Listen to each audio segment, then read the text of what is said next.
Let's talk about The Killing Joke.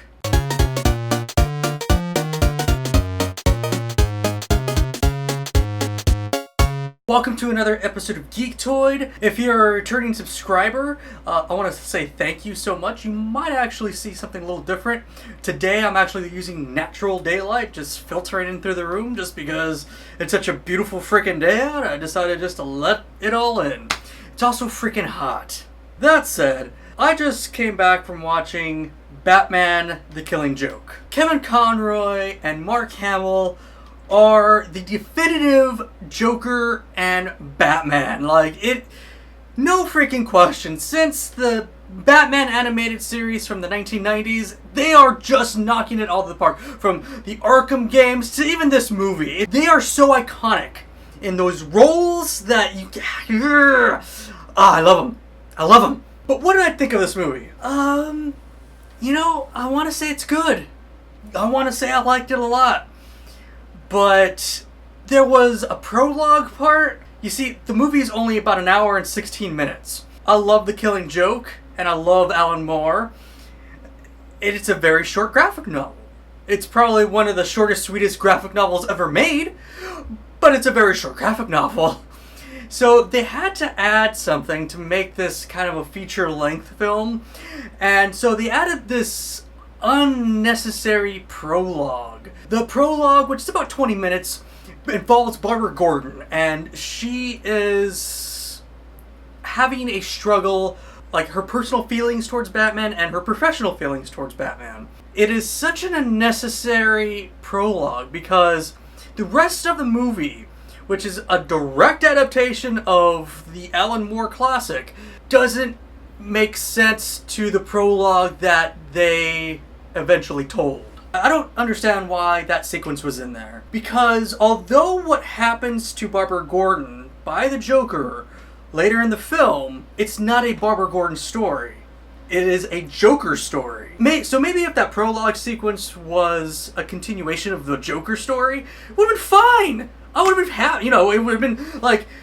we would have gotten more maybe Joker background, or like how mysterious he tends to be. He was trying to, the entire story is the Joker trying to prove a point that all good men are corruptible, because he was a good man at one point and he was corruptible and he became the Joker. Like that, cut and dry. That was it. Why did the filmmakers feel the need to try and add this element that didn't need to be there? I don't understand it. And the movie doesn't necessarily suffer for it. It's still well told, but in a different movie. I'm used to Barbara Gordon and Dick Grayson together, not Barbara Gordon and Bruce Wayne. And so she has these feels for him in this prologue sequence.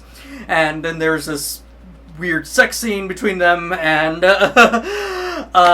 it's very forced. Feels like that one scene in Batman Returns when Selina Kyle kind of pounces on Batman on the rooftop, and you're just like, uncomfortable. As a secluded story by itself, that probably would have made for something kind of interesting, kind of good, actually. But within the context of this movie, doesn't make sense. Does not make sense. And that's pretty much my problems with The Killing Joke. Otherwise, I thought it was a very, very faithful adaptation of the Alan Moore classic. Now this movie's been out for a couple days already, in the theaters and all that stuff, and I have to address the people that are already criticizing it because they feel like they've ruined Barbara Gordon. And in a sense, I can see where they're coming from. It's not necessarily a character assassination of the Batgirl character.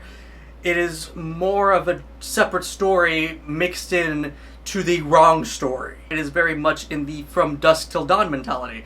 From Dusk Till Dawn are two separate movies in one.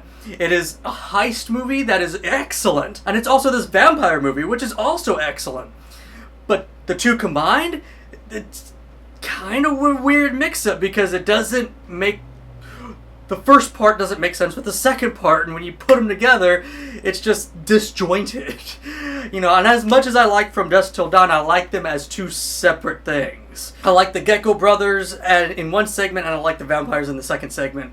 But as an entire movie, it's unnecessary. This Barbara Gordon story mixed with this Joker story are two separate stories, and they don't mix. It's just like... And that's really all I have to say about that. The animation was right on point with all of the great DC animated movies that we have seen so far.